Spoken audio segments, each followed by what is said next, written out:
Welcome to today's Hyde Lecture, which is the fourth in our series of lectures this fall. I have the pleasure of introducing you all to Brad Prestbo this afternoon. Brad is a senior associate with Sasaki in Watertown, Massachusetts. His work at Sasaki has gained notoriety for its collaborative processes, disruptive innovations in project delivery, and a tendency toward full-scale prototyping and mock-ups. As chair of one of Sasaki's in-house research and resource arms, the Technical Resource Group, Brad's at the forefront of these efforts and shares his knowledge across the firm to promote better practices across all disciplines. His interest in maker culture, as you can see from the title here, was a major motivating factor in asking him to come speak with us today. With our strong tradition of making in the College of Architecture, we'll get to see how some of those principles are in action in professional practice. Brad has over 20 years of experience working on some of the nation's most prestigious campuses and on several award-winning project teams. He enjoys exploring what is possible. Through practice, he finds that researching what if is most rewarding when collaborating with colleagues from various disciplines. He takes an active role in mentoring and shares his knowledge of 100-year building design principles with colleagues inside and outside the office. A registered architect in Massachusetts, Brad attended Syracuse University School of Architecture, where he received the Dean's Citation for Outstanding Thesis Super Jury Award. Brad is involved in the Construction Specifiers Institute, and last year co-founded the Boston Society of Architects Make Tank Committee, which is a cross-disciplinary group of designers, fabricators, and other self-described makers interested in exploring the intersection of making and architecture and connecting many diverse communities, all in search of exploring the next frontiers of fabrication. He frequently participates as a design critic at Boston area colleges and universities and lectures on detailing and bringing maker culture back to the design process. Please join me in welcoming Brad. Thank you very much. Thank you all. Thank you all for coming. I know you're just coming out of studios and everything, so thank you very much for sharing your time. Come hear me talk a little bit about the practice that we've developed at Sasaki.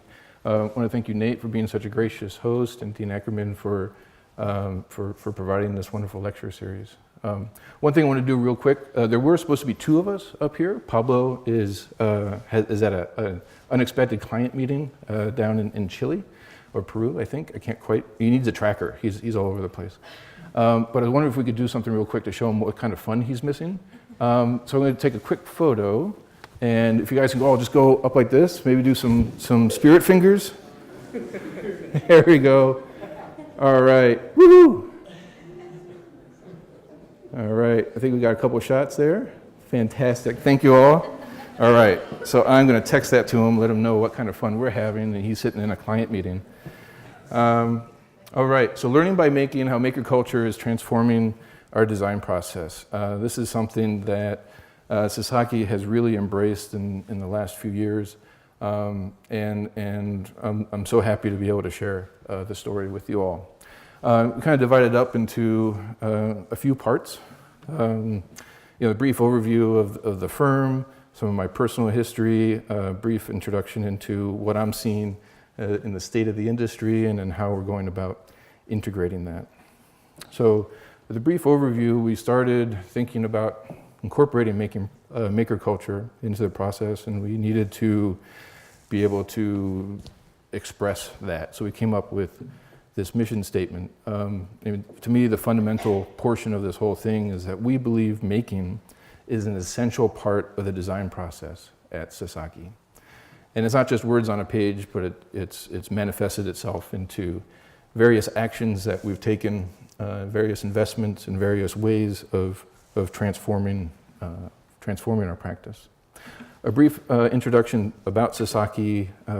It's a multidisciplinary design practice. It's based just outside Boston, Massachusetts. But it has an international presence. It's kind of a funny practice in that we have more work outside of Massachusetts than we do actually in town. So everyone is traveling all over the world, working on different projects. And it's very much, I'm learning so much about your school, and there's so many parallels. It's really wonderful to see how professional practice is paralleling academic, the education that you're receiving, and vice versa. So Sasaki is composed of a number of different disciplines that all work together, from interior design, planning, urban design, landscape, graphics, architecture. And because we're all located primarily within one office in Boston, we do have a small satellite office in Shanghai, but that's primarily dedicated to a project office. You're able to have all these serendipitous collaborations. So we could have meetings, we could just be walking down a hall or talking to a friend at the next desk over who happens to be in a completely different discipline. But you get this cross-pollination of ideas, and the projects are that much richer, I think, because of it. So this is why we did that, right? So this is us from a couple years ago. We have over 270 folks working right in Watertown. And Pablo, if he was here, that's Pablo right there. All right, so a brief history about me. I mean, Nate did a nice little intro. I thought we would throw it way back to '79 when I did my first construction inspection. I think I was helping my dad and my grandpa build a shed in the backyard. But you know, construction, making things, has really always fascinated me. Here I look at this photo, you know, many years later. There could be a double sill plates. I think those anchor bolts are spaced a little far apart for my liking, you know. But you know, this was for me. This was the start of it all. Yeah, attended Syracuse, graduated in '97. And then was able to work on some really fantastic architecture. I think I've been pretty lucky in my career. I worked at Perry Dean Rogers at the time before I joined Sasaki, and we teamed up with Stephen Hall's associates to deliver Simmons Hall at MIT. I'm going to talk about a project to cut your teeth on. This is a tremendous one to do it. Everything was custom on this project. Literally the medicine cabinets, the toilet paper holders, the soap dishes, you name it. It was a rigorous prototyping and design process. This is one of my favorite diagrams from that project, and it was generated by Simpson, Gumpertz, and Hager, the structural engineer. And they developed this primarily to help the precast folks understand what size rebar to put in the PerfCon panels. Red is higher stress loads, and meaning a higher rebar diameter, blue, lower. And then the big squares, that should have been PerfCon, but that's what VE looks like when you can't use that. So all that sort of translated itself into the expression of the panning. There's over 5,600 windows, I think, on the project, and every or most jambs and heads are of a different color. So as you approach the project in different ways, the whole color palette changes depending upon your vantage point. So being involved early in my career, I lived on this job site, and it was a tremendous educational opportunity. So your education doesn't just stop here, it continues throughout the rest of your professional career. And one of the benefits of living on a job site is that you're able to talk to all the trades and to learn and to appreciate all the values that they can bring and that they can impart on you, especially when they think you screwed up. So over the years so this is the multi-purpose room. They kind of go into the basement. And my colleague Jerry and I down there, we actually just go back just about every year and give a presentation to the upcoming freshman class on the construction and design of the building. There's another shot of kind of looking through a lobby area and then the finished construction from a little bit different vantage point. Cast in place, architectural, board form concrete. You know, it was quite a trial to go through this process. After that project, I was exhausted. I mean, I really gave my all to learn that process, to really learn everything I could about that project and architecture and construction. And at that time, I was invited to join Sasaki Associates. And one of the things that I was asked to do was to bring additional rigor, if you will, to the architecture discipline, because I saw what I was able to help the team accomplish on Simmons Hall and other projects.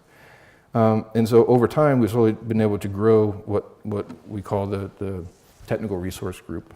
And so it started off pretty modest, but over the years, it's been about 11 years that we've been doing this officially with budgets and stuff like that.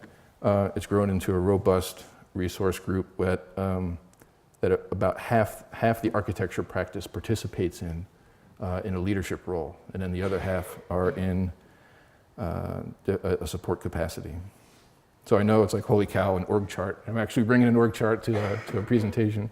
But just to give you the depth and breadth of the group, it touches on so many different facets of our practice, from workplace, from workflows to experimental solutions that we're trying to develop.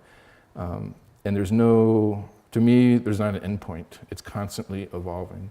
Every year we focus on different things. That's why, for me, it's always this future expansion is super important to highlight. So it's interesting that, as you come out and you start practicing, I never imagined that I would be part of community building in a way that I am today. It's just one of those interesting facets of the way your professional career takes off. So for the rest of those projects, so since I started at Sasaki in 2002 and then continued on for the next 15 years, keep that in mind. So there's always that TRG stuff going on in the background, as well as working with project work. A few more projects. This is Utah State Recital Hall. It's a 350-seat quartet concert venue. Really utilized my experience on Simmons for architectural cast-in-place concrete construction. It's an 18-inch thick cantilevered concrete wall that comes up. Part of that has to do with the structural requirements. The other part has to do with isolating the concert space with that much mass to make sure you had an acoustically separated environment. That's what it looks like on the inside. I always seem to get the highly technical and complex projects, and I think that's awesome because it gives you interesting problems to think about. The next one is a chapel at Sacred Heart University, and there's 3 projects here from that campus that we did sequentially. Once we finished one, we would start right on the next. This one, a technical challenge was to unfold basically passages of the Bible into this collage, and the wall is 5 foot thick. So you basically have all these non-stacking, non-orthogonal geometry planes, and you have the precast concrete bands. These horizontal ones are triple castings. So normally precast, you just sort of cast it once, pick it, and then go use it. Triple cast is, you cast it once, then you set it again, cast the next leg, okay, set it again, rotate it, cast the third leg. So you have these C shapes, right? Super complex geometries that are then nestled in there. And then the limestone is just infill panels. So that was super challenging to put through. And then we have this copper tapestry. So the idea behind it was that it was like from a revival tent, and we used 5 different alloys and patinas to develop the tapestry of the copper. And you can kind of see the chapel in the background there. So just down the street from that project, we had the Student Commons building, which is also clad in travertine, but is used in a rain screen application as opposed to this building, which is more of a mass type construction. It has two wings that reach out and embrace the student population. Its program is the bookstore that you see in the foreground, and up on the 3rd floor you have a huge dining center. It also mitigates topography transitions throughout the campus, so the 3rd floor actually is level with play fields in the distance. The 3rd one at Sacred Heart acted as a frontage piece. So when you come off the Merritt Parkway, this is the statement that you see as you enter Fairfield, and also a statement that yes, you are entering the Sacred Heart campus environment. and you have, a lot of walnut, black walnut. But the face facing the campus, is much more open, and it has, has this big archway. Again, a different type of use of copper, but its program is interesting in that it combines the School of Communications with the College of Business. And so you have these two arms, an independent program, but they're linked by this common space. And so the idea is to bring that level of cross-pollination between the two disciplines that were independent previously, but now they have shared events all the time. It's really fascinating. It's really fun to see this space being used. There are presidential candidates, who've given speeches here. You see billionaire investors walking down the hall. I mean, it's just tremendous to see your space used in all these different ways. And as Nate mentioned, the Make Tank project. So there's the resource group, there's project work, and because I'm not busy enough, we started an outreach program for Make Tank with the Boston Society of Architects, and that is to promote maker culture outside of the office. And so this is our launch event. There's me blaming Alberti for our current state of affairs, somehow, the schism way back then. But I'll review this project a little further as we go along. But it's a community-based process. And so we have pinups, people from all over able to come and offer their ideas. And we ended up making this demonstration pavilion at the ABX trade show, which happens every year. And so you got a lot of happy faces. I mean, there's over 20 folks that came to each meeting. So you can imagine, that is a success in and of itself. I mean, it's really, to get that kind of turnout and nights and weekends to put something together. All right, so state of the industry, briefly in components. I'm kind of down on materiality and what we're, the palette that we're kind of using, or the way that we have to use it. We get steel shapes that are subjected to simple pull-down menus, or choose a shape based upon the size that you're looking for, or just standard material offerings. You can get a metal panel with 3 bumps, 4 bumps, 2 bumps, your pick, right? To even metal screening materials, anything you want as long as it's on this page. The homogeneity of curtain wall and other fenestration expressions are relegated to the snap cap that you can choose from on the right. You can have a half round if you want, or a square, a square shape. I mean, it's so frustrating because we have there's all these different solutions that you can provide, but in our environment today, it's architecture by catalog, if you will. If you go to other countries like Japan and others, you barely will see the same curtain wall system twice. Even exotics, or what were exotics at one point in time, which were the spider fittings, are now commoditized into 2Zs, 3Zs, 4Zs, whatever. Which makes me realize, okay, so I'm kind of down. That's today.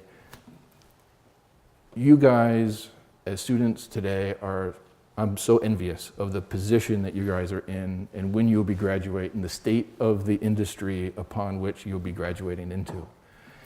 I'm excited because we're entering into a massive state of disruption in not only the construction industry, but essentially all industries. So some of the technology innovations that I'm tracking, involve, and I'm sure this is not a revelation. Everyone's heard, of some of these from sensors, AI, and machine learning, robotics, these sort of things. So each of those industries or each of those technologies are developing exponentially on their own. But when you start combining some of these together, that's when true disruption really starts to be impactful. So for example, like sensors, okay, so the cost of sensors have come down, 1,000% or 1,000 times.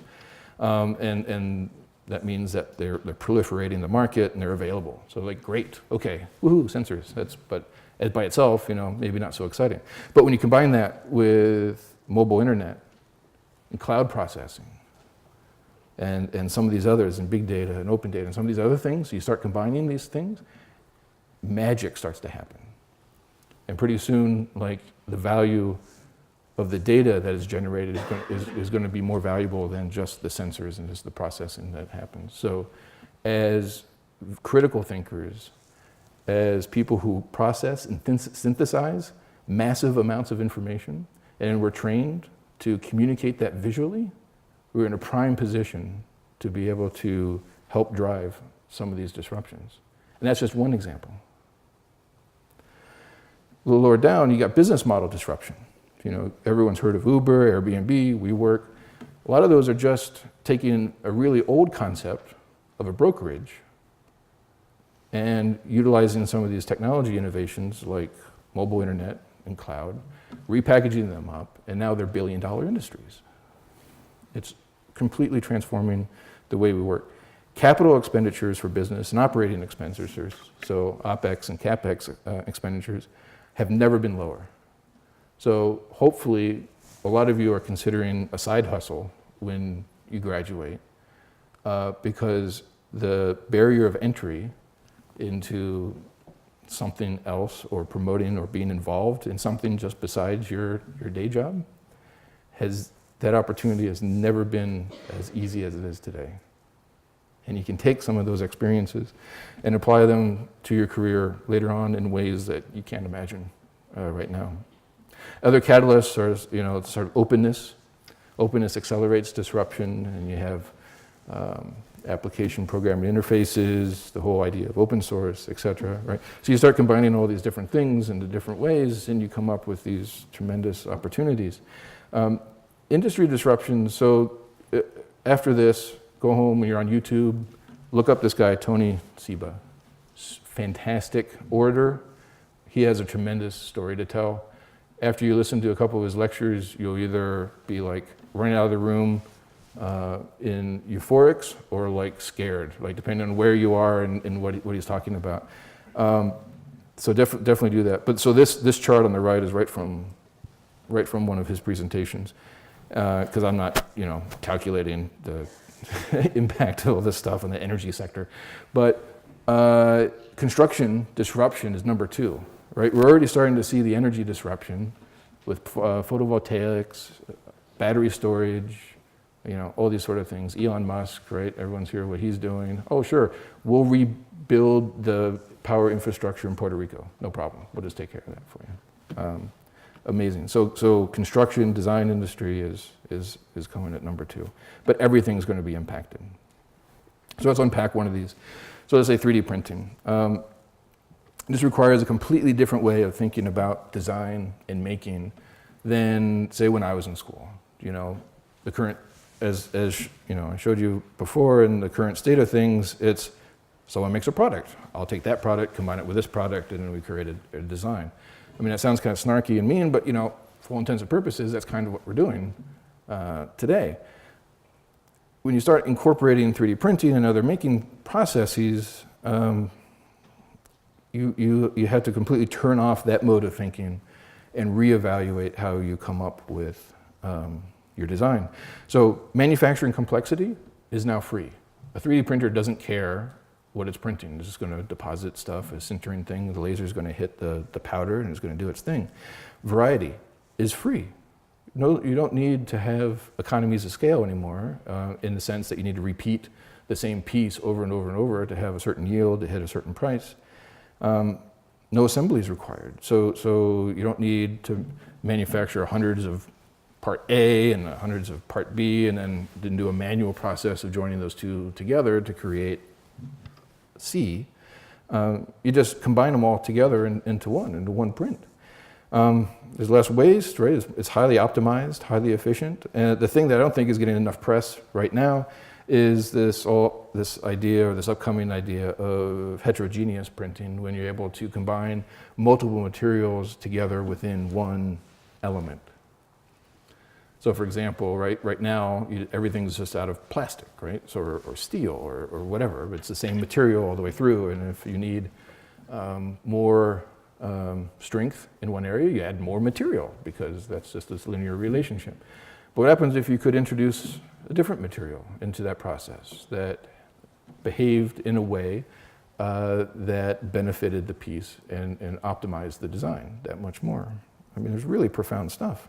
So, you know, talking to my neighbors who were senior execs at Deloitte and Touche and stuff, he's like, if my kids were younger, I would point them into the direction of material science today, because we're going to need more material scientists when all this convergence starts to happen, because that's going to really pave the way. Lighter weight materials, integrated subsystems, right? So you can imagine if you were able to print the wiring within a system as opposed to threading it in as a post-process. I mean, totally different approach.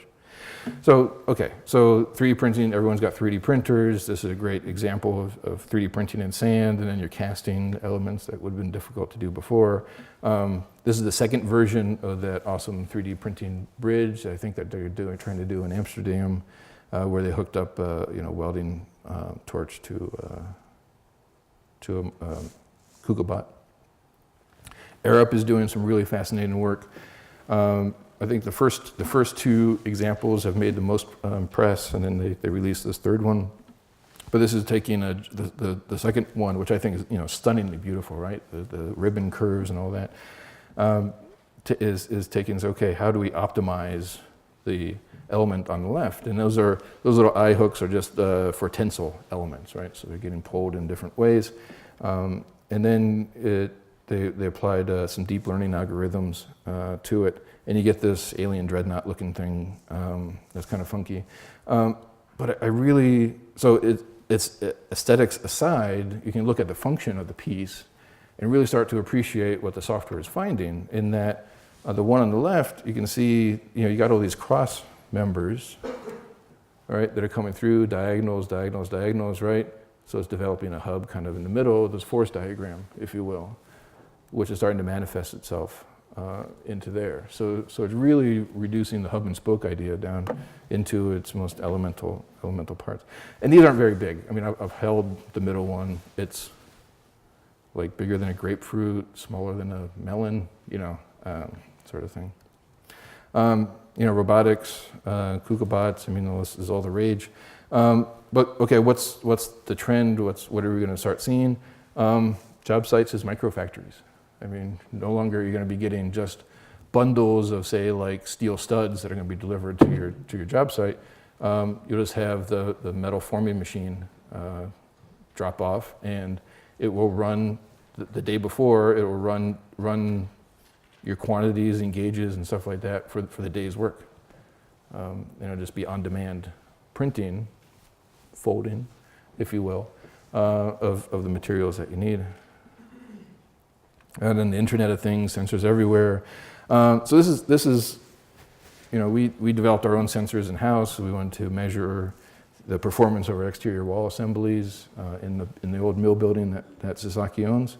And we did it out of breadboards and just Arduino kits and such. And they're kind of ugly, you know, breadboards, wires sticking out everywhere and stuff like that. But they worked, and they measured stuff. And then a few months after we put that together, the gentleman part of the group came over to my desk and he's like, yeah, so I designed my own circuit board and had them printed, and yeah, here they are.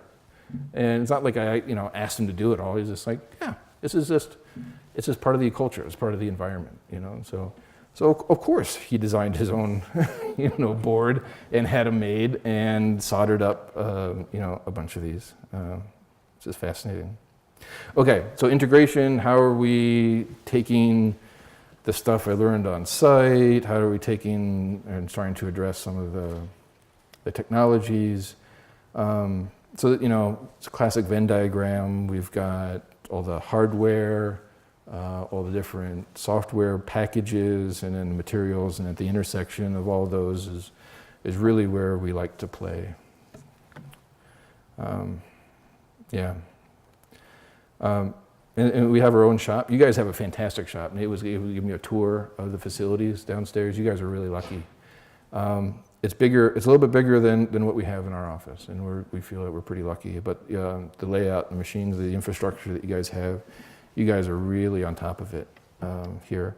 Our shop is currently divided up into 3 segments. The largest of the spaces that you see here. You know, we have barbecues every summer, and I got in my head that we should have cornhole boards And so we cut them out of the machine, and then we just made a general announcement in the office. Say, hey, who wants to assemble cornhole boards, right? We thought it would take a couple hours to put 8 of them together or whatever.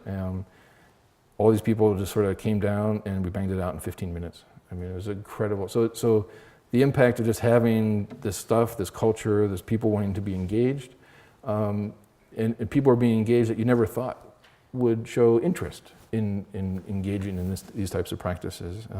So it's really tremendous. You guys, is it a Praxis CNC or something? I forget the name. Laguna, it's all the same 4x8 bed, CNC, and a dedicated workshop, wood shop. I like your saw stop setup too, the back-to-back configuration. I've never seen that before. It's pretty cool.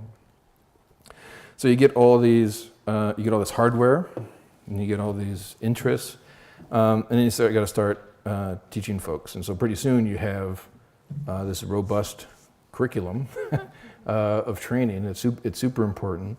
The other thing that we realized is that insurance requirements for a private corporation are pretty stringent, especially OSHA requirements. So it's additional, workers' compensation insurance. It's based upon every $100 of your salary. So a drafter, as what we all were before we started doing this stuff, let's say it was like 15 cents for every $100. To start playing with spinny cutty stuff, it's like $3.40 per $100. I mean, so it's a real investment for a practice to engage in. So we also have, so the CNC, and we have some happy guys here. We have constant training, constant process through all the different machines, and we host. And part of that process is that each student designs something. So either be it a table, a stool, chair, whatever. They get a sheet of plywood, half a sheet of plywood, something like that, and say, okay, make something beautiful. It's got to stand up, but you go through the entire process of design and fabrication right through here. And so it's a great way of interacting with new hires, existing staff, and we also have in-house competitions, design competitions that are held. And I'll show one example of one of the design competition winners in just a little bit. Other types of training go into computational design. So this is Ilaria hosting a class in Dynamo. This one's Grasshopper. But she also does a Dynamo scripting environment. This is if you want one thing to say this is the future right here. So really pay attention to Grasshopper, all the little zoo animals that are plugins for that environment. It's tremendous. Training the graphics group are heavy users into the Fab Lab because you can imagine all the different signage and all the different stuff that they can make. And even to 3D printers, which are located all throughout the office. So it's not just relegated to some back room in office services, but people can walk by and see what's printing, and they're all kind of named after the Three Stooges. This is the core group, looking kind of badass, I guess. This is our album cover shot. Okay, so elements, so scale, so how are we starting to develop some of this stuff? And we divided up this into smaller products and then the larger scale stuff I'll show at the end. But genetic algorithms is a really interesting space to play in. For this particular project is in Monterrey, Mexico. The program is this big box on the right is an Olympic-sized pool, and then this guy has a number of basketball courts underneath the roof. So the sun is super intense in Monterey, high intensity, high heat load, and especially for an natatorium, you want to maximize natural daylight, but you can't have any glare coming in, any sunspots, because then the lifeguards can't see below the water surface, and so that presents a life safety issue. The great thing about genetic algorithms is that they can run through multiple iterations, especially multi-objective considerations. So normally what you see out there is people working with single objectives to optimize. But once you start introducing multiple objectives, especially seemingly contradictory ones, like maximizing sunlight while minimizing glare, interesting things start to happen. And so what we're able to do is, say you got all these those are the objectives, then we have our, the parameters.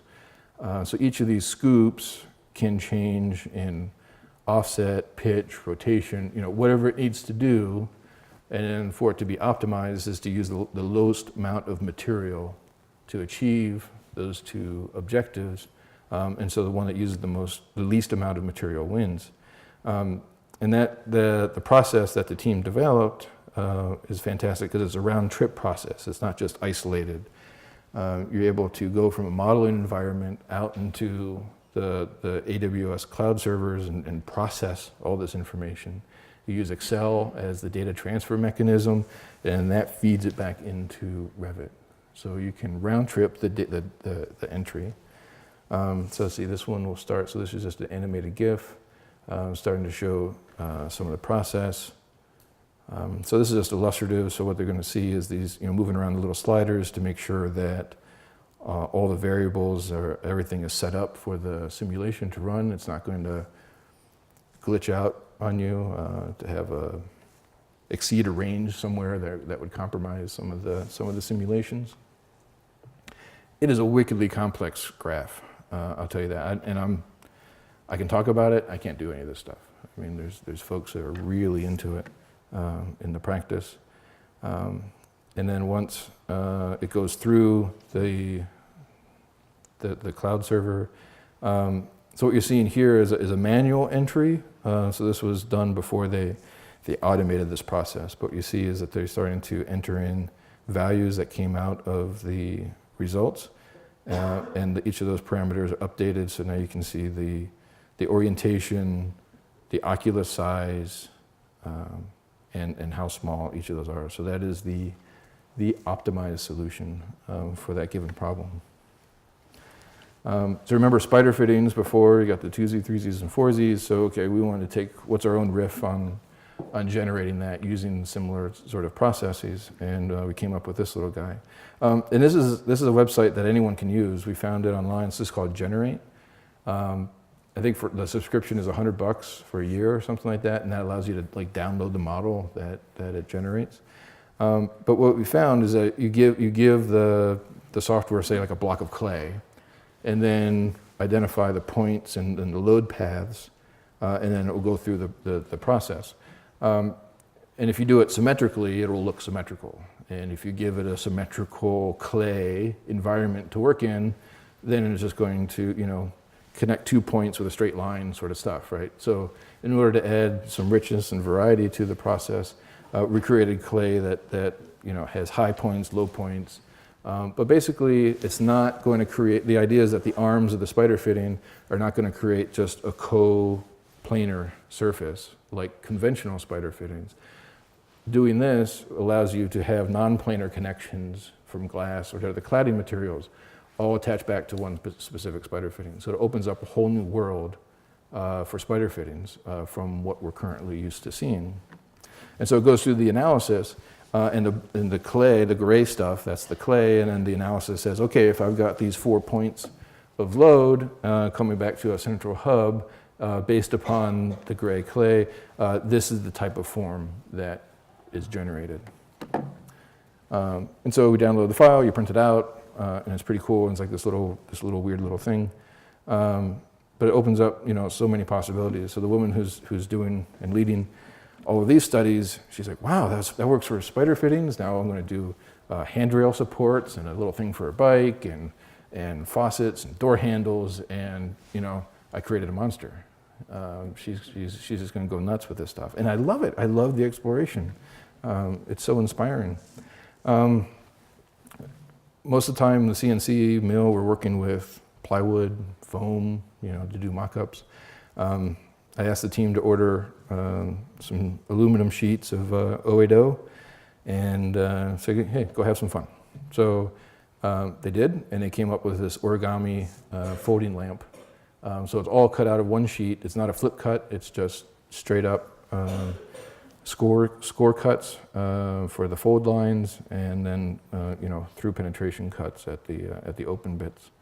You can see like the nice progression of study models that were done on the laser cutter, and you got the final product design out of this. And so I think this could open up a new market for a design practice. It's not just limited to buildings as an outcome.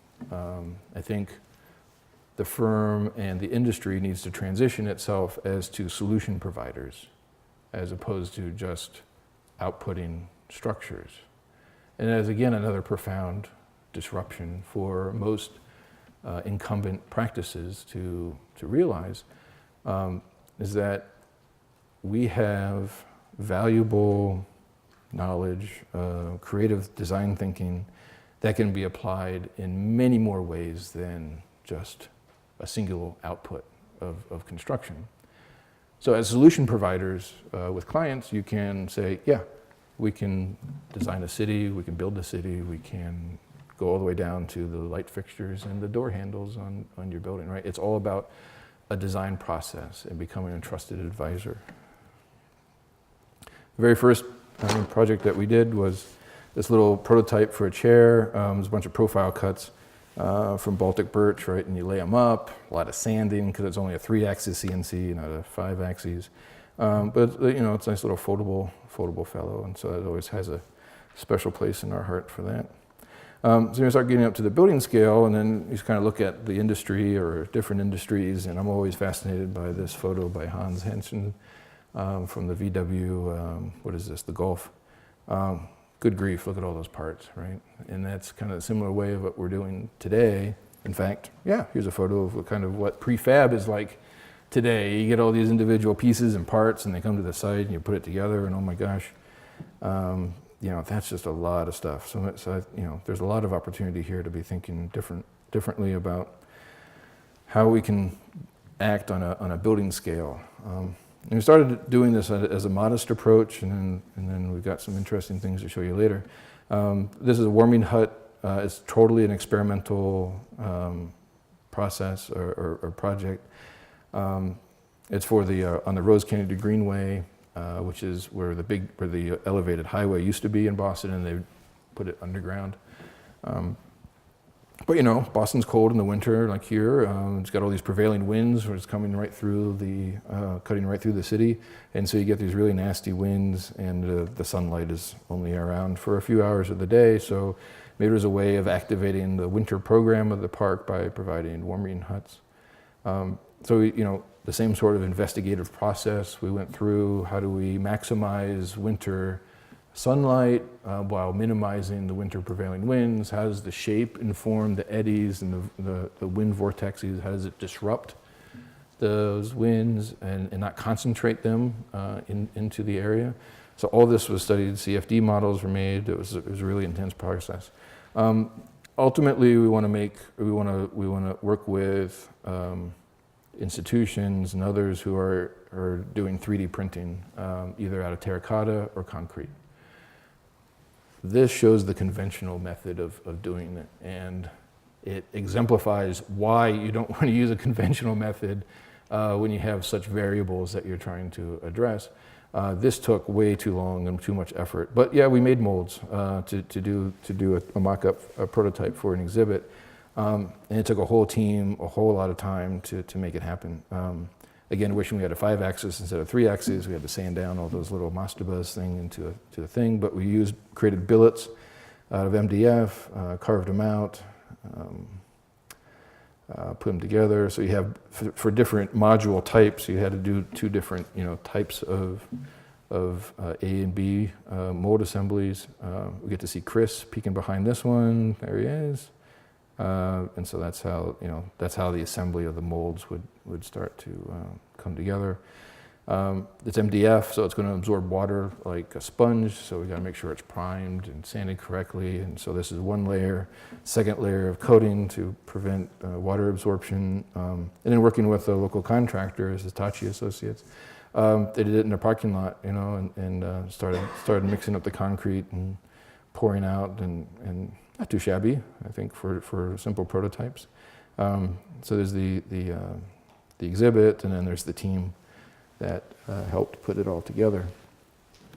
So that was a theoretical project. There's also explorations and small scale actual project work. This is an example of a picket railing that goes through the Rockefeller Park in Cleveland. There's like several football fields worth of this railing system as it traverses through the park environment.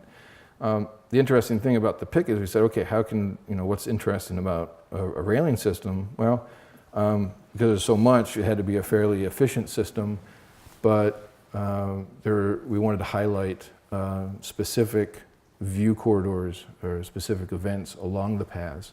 And we were able to do that by modifying every picket rotation. And so in this picture, you start to see by this guy here, right, you can see straight through, but it's starting to become opaque through here. And our office is luckily right next to the Charles River, so we built this mobile railing system. I always like the B-reel shots better than the final stuff. And this is just the walking path near our office. But they created a 16-foot long railing system. We were able to, pocket all the pickets, custom 3D print the housings for the LED strips so that we could do lighting tests of it. Work with our designer. This is Katya. She's amazing. Was able to fine tune the detailing with it. Now the landscape team was the one that put together all the working drawings for it. Personally, I would have said just send them the AutoCAD file. Like don't. But she went ahead and did it. She put an angle on every one of those pickets just to be extra sure. That's a lot of work. I think all that stuff can be done digitally now. To say, hey, it's a digifab outfit. Just give them the file. Unfortunately, their welds are not as good as this is their mock-up, so it was rejected. But this is the current state of the project. We can do a lot better with welds. So having our own fabrication studio also helps in creating our own projects. So this is a group of landscape architects who entered one of our Fab Lab competitions to develop this kit of parks. It's a kit of parts that creates a park environment. The ability to create and design our own prototypes has many benefits to the practice. And this is a pop-up park that was designed with a specific program and need to be easy to transport and set up. So with this design, all the program elements can nest together into one container that's transported on the back of a bicycle. And it's made out of Pink Panther foam. I mean, for this one, it's simple, it's lightweight, easy to cut, not too durable though, but it's pretty good. This was at the time an unused portion of the building that we used as an assembly space. So you see all the billets of material that was put together. And then this is just an example of it being deployed in our back deck. And since then, it's been deployed in various neighborhoods throughout Boston. But you've got, Jenga or whatever it's called, stacking blocks, seating elements, a little table, cornhole. It's amazing. It's amazing what you can, in such a form factor, small form factor, you can get an amazing variety of pieces. And here it is in a Boston neighborhood that is sorely lacking in outdoor space, any play space. And we just talked to the community leadership. We set it up in the playground or the basketball court, and then it was an amazing experience for the team to come out and the joy that you see on all these kids' faces just coming to play with different stuff was amazing. So here's the ABX pavilion. So we're getting a little bit bigger scale. This is with that community effort. We started off just being given a 10-foot by 20-foot footprint at the ABX pavilion. Through some luck, we ended up getting 3,000 square feet. And so with that, we just kept adding more and more and more. So it was just the demonstration pavilion, but then we added all these little stools. And these were the hit. These were the biggest hit of the thing. People kept trying to take them home with them. So one side's grumpy, right, and the other side's happy face, and the cutest little things. But the pavilion, that was really where we started the whole process. And there's a little stop motion of how it goes together. So yeah, it's jiggly, it's all wobbly. So you can imagine a hub and spoke model. Conventionally, you would do it with rigid hubs with fixed geometries, and then the spokes would just kind of go between the hubs. This is a demonstration pavilion. It's supposed to demonstrate different types of thinking, different material methods, different construction techniques. So we were able to put it together using polyurethane. We started with silicone, but it just didn't bond very well to the Baltic birch. But the polyurethane has a very tenacious bond. It comes at different durometers.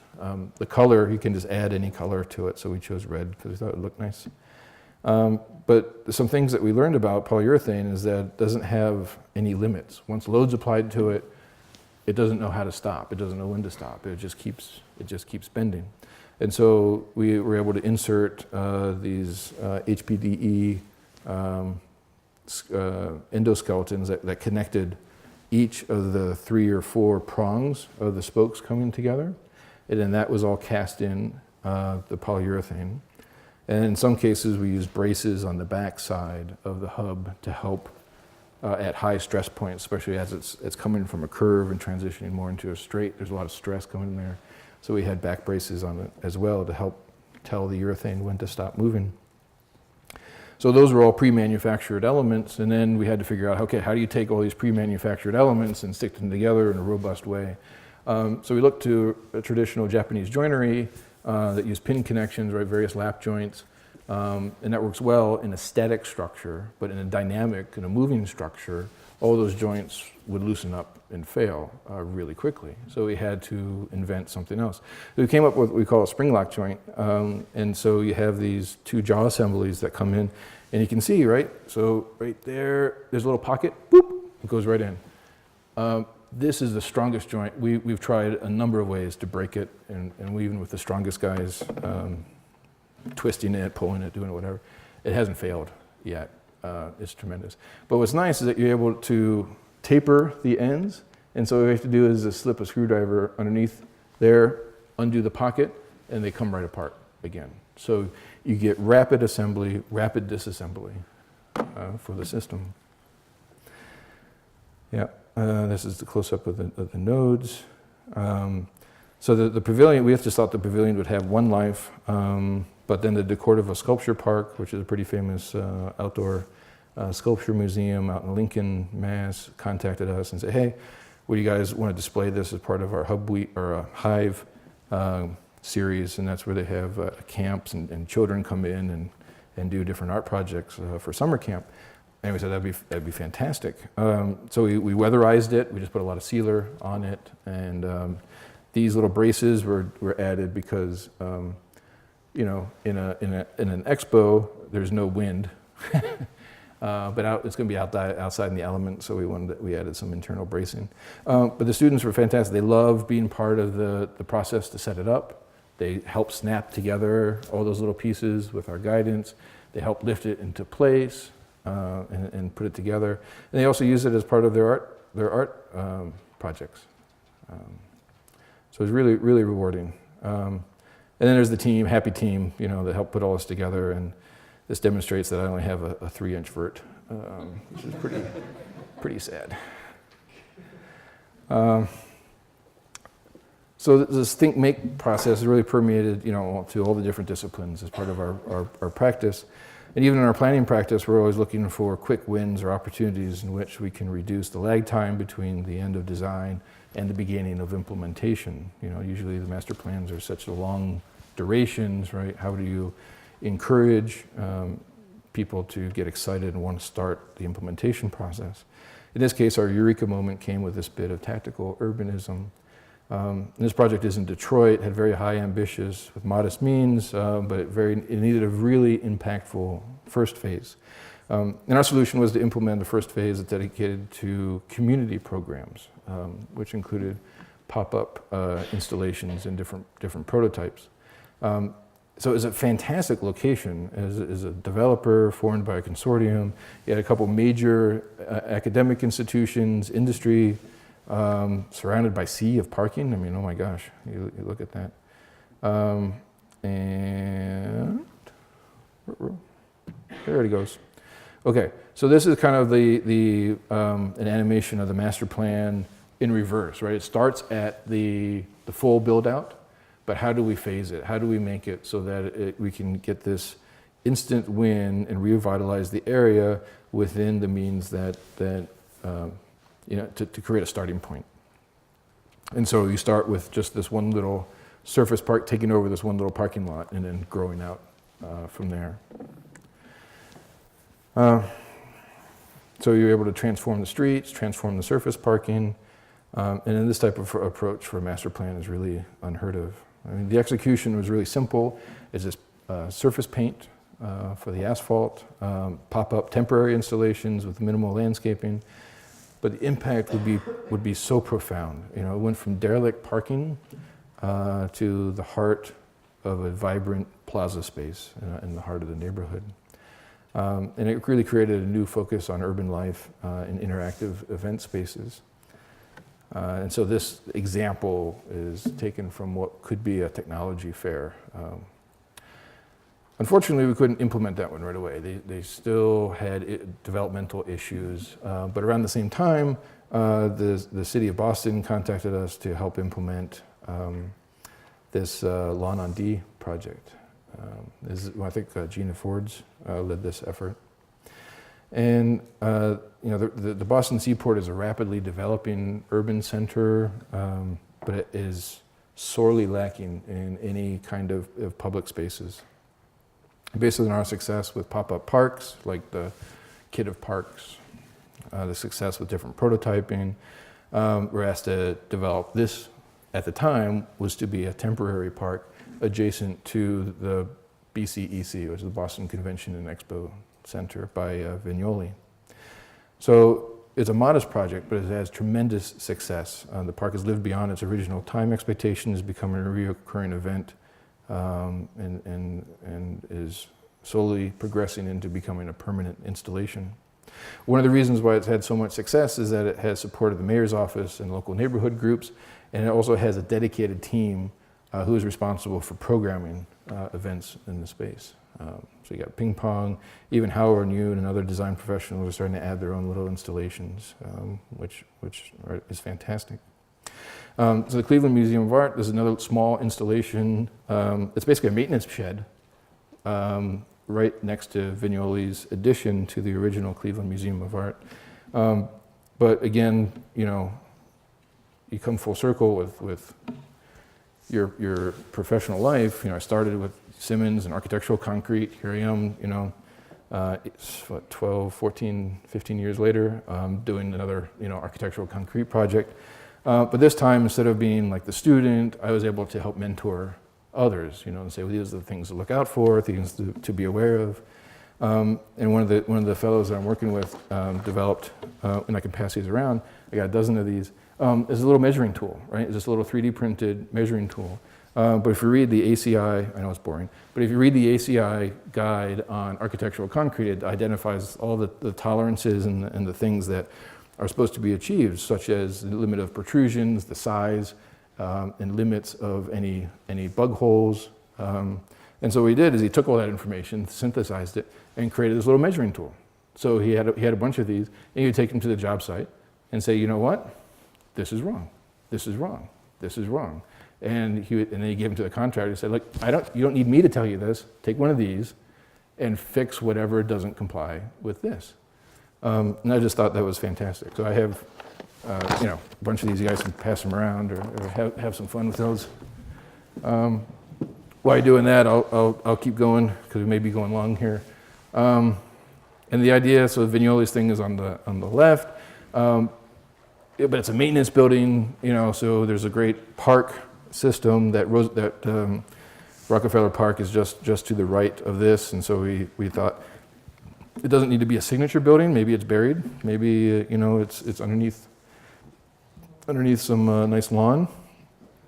But we had this sculptural eyebrow piece that cantilevered out that protected all the openings from the maintenance shed. And this being the Museum of Art, you can't just do, a simple dumb thing. It has to have, some kind of expression, even for a maintenance building. And so we were able to do that all out of cast in place concrete, But doing double curvature formwork, especially building it on site, is cost prohibitive. I mean, this thing was $2 million all in, right? Project cost, contractor cost, our costs, like that's all they had. You know, 2 million, make it work. But we were able to do this through a digital fabrication process, and one of our partners up in New Hampshire, C.W. Keller, helped develop the system where you're able to create these large billets of MDF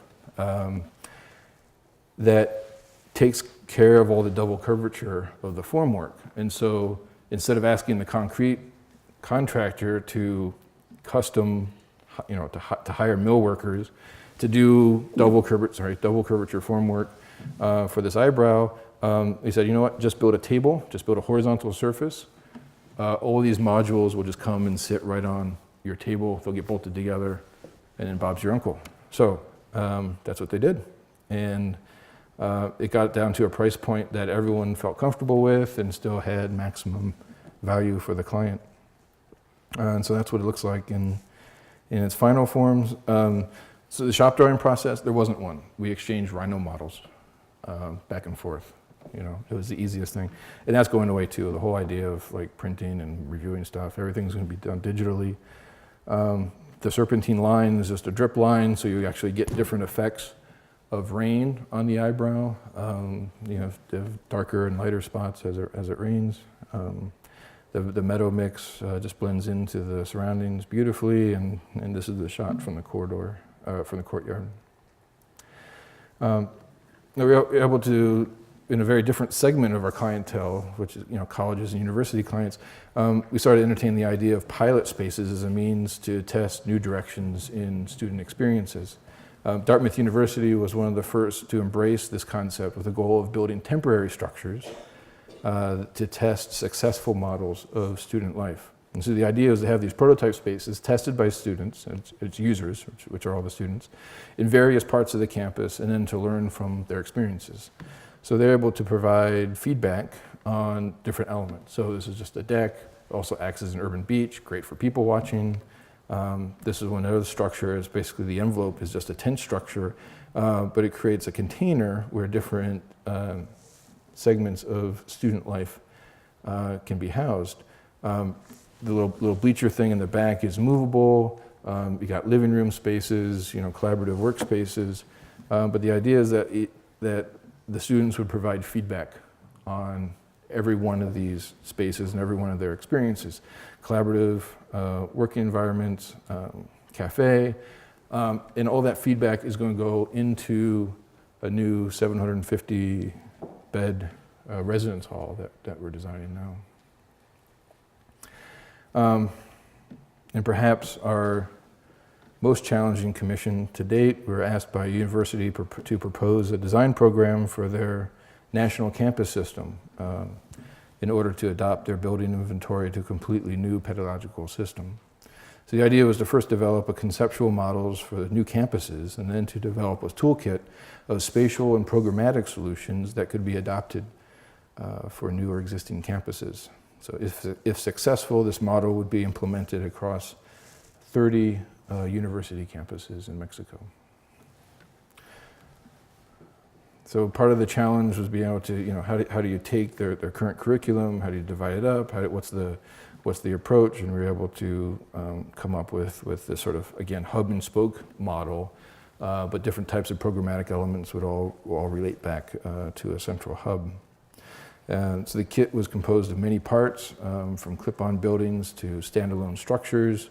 So this is an example of a freestanding pavilion that has these types of program elements as part of it.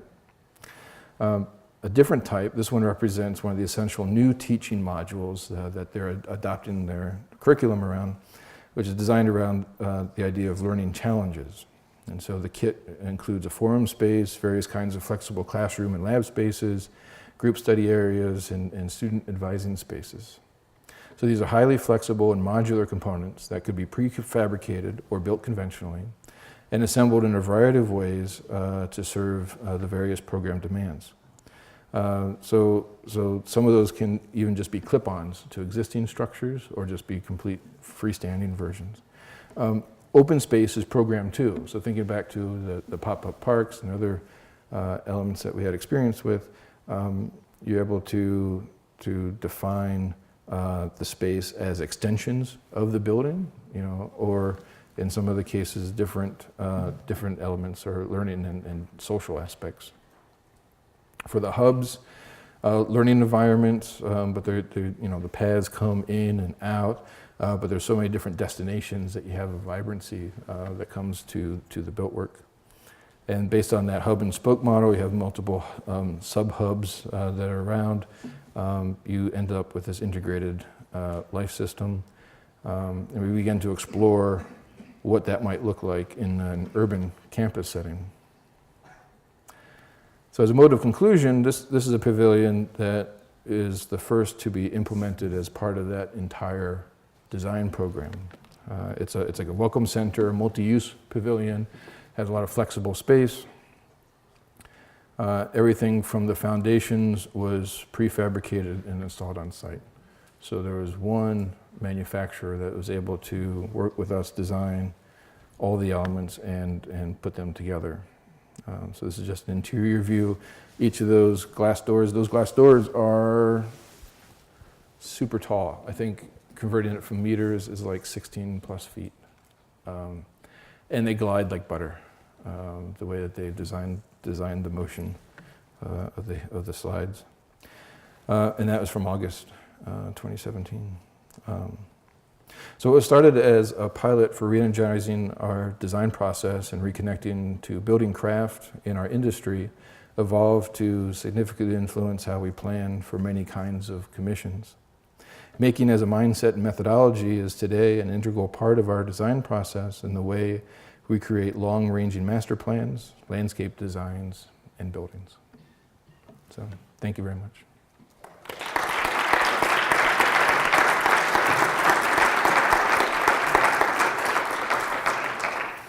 The overall design process. So the question was really interested in Simmons Hall and what was the overall design process, or how much time did that take? It was an accelerated process, in part due to the settlement of a lawsuit. One of the students ended up dying on campus, and due to a lack of student housing. And so the end result of the lawsuit was to provide more student housing as quickly as possible. Stephen did a master plan along Vassar Street that had 4 different designs. Each of them are radically different. If maybe your library has a copy of the Simmons Hall book, you can check it out. So this one, the sponge, was actually the second idea. The first one was these folded streets and stuff. This is a long way of saying, like, giving context, to the whole process.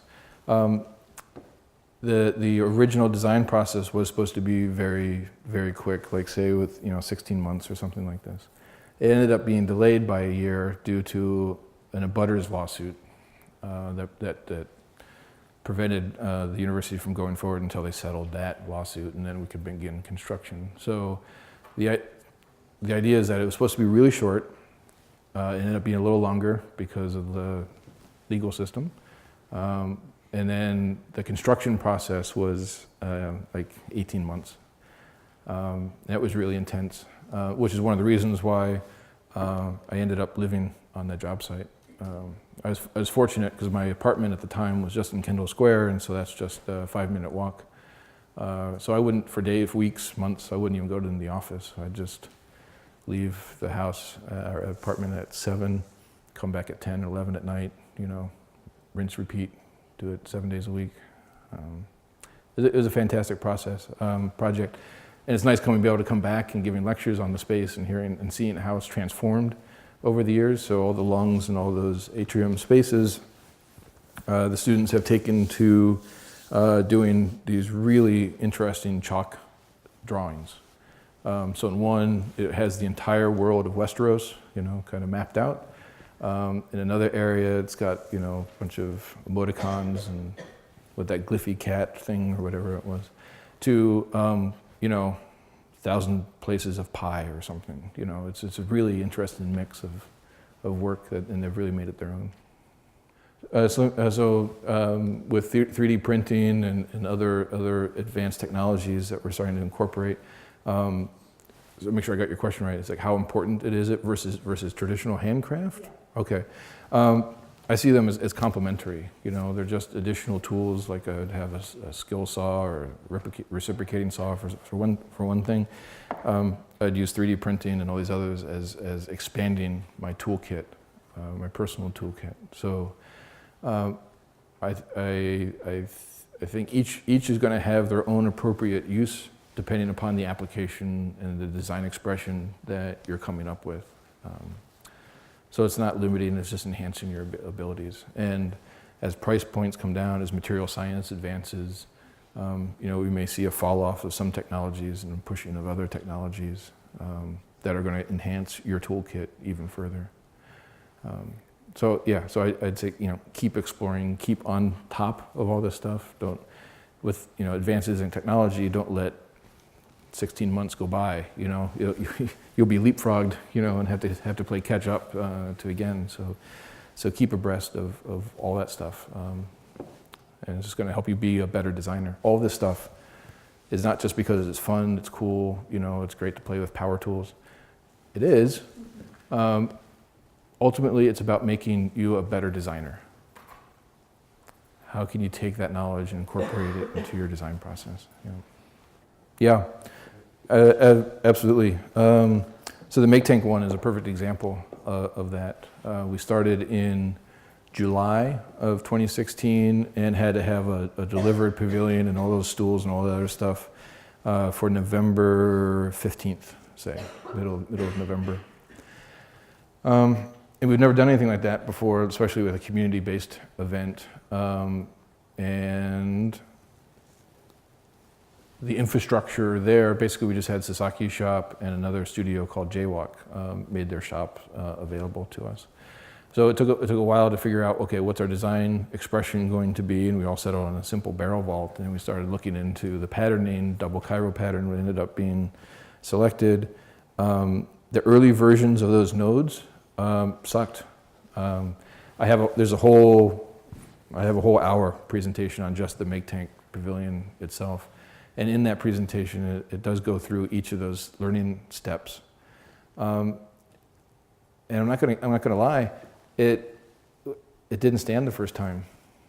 And we were all, you know, working so hard. We're all really crestfallen. Everyone was starting to give up. So, you know, is that whole emotional turmoil that you went through. And I didn't know that if we would actually have something to deliver for the pavilion. I was getting ready to call the program director, and it's like, yeah, we gave it our best shot, but you know, it's not going to work out. So that's like how bad it was.